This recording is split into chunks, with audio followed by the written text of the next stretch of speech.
नीचे जाता है, लोगों के व्यूज नीचे क्यों जाते हैं? आप मतलब किसी और की क्या बात करें, हमारा खुद का टेक्सचर देख लीजिए। मतलब पिछले महीने तक हम चिल्ला चिल्ला के बोल रहे थे buy on dips, buy on dips, buy on dips. अभी एकदम से पिछले हफ्ते में sell on rally, sell on rally. तो ये मार्केट, ये इसके लिए ये मार्केट में इसे दोनों तरीके के रिएक्शंस आते हैं। और हाँ, आपकी बात सही है कि कई स्टॉक्स ऐसे हैं जो मतलब बिना कारण चले थे तो बिना कारण वो गिर भी रहे। और अब जैसे कुछ 3-4 रेलवे स्टॉक्स थे, देखिए क्या ज़बरदस्त तेज़ी आई थी उनमें, अब गिरे हैं वो सब के सब। हाँ। एक दो पीएसयू बैंकों में जिनमें आप जिंदगी में आपने कभी पैसा नहीं बनाया, जैसे आईओबी है फॉर एग्जांपल, जिंदगी में पैसा नहीं बनाया आईओबी में कभी भी, लेकिन इस बुल रन में उसमें ही पैसा बना। अब वो भी स्टॉक गिरा, ऊपर से नीचे आया।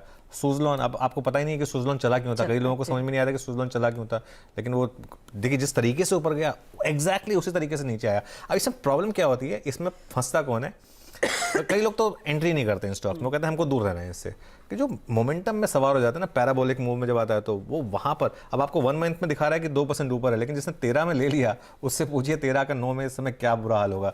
एचसीसी एक और एग्जांपल है, हिंदुस्तान कंस्ट्रक्शन, ठीक है वहां पर एक स्टोरी है कि डेट रिस्ट्रक्चरिंग हो रही है, सब कुछ है, लेकिन जिस तरीके से वो स्टॉक 16 से 22 गया, उसके बाद जिस तरीके से वापस 22 से 16 आया है, ये देखिए क्या मतलब, ये जैसे कहते हैं ना, एक मार्केट में कहावत है कि stocks takes staircases to go up and elevator to come down. मतलब सीढ़ियों से ऊपर चल के जाते हैं और एलिवेटर 3 दिन में, मैं बता रहा हूँ आपको, 3 दिन में लोगों के पोर्टफोलियोज में जो उन्होंने पिछले 6 महीने में कमाया है वो पूरा का पूरा चला गया 3 दिन में। 3 दिन लगे मार्केट को ये सब मीन रिवर्जन करने में। ये सब मीन रिवर्जन है और कुछ नहीं है बेसिकली।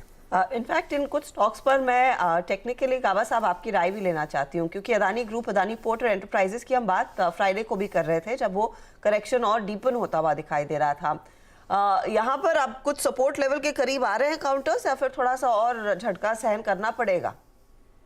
मुझे लगता है सपोर्ट तक आने रुकना चाहिए, थोड़ा कंफर्मेशन की जरूरत है।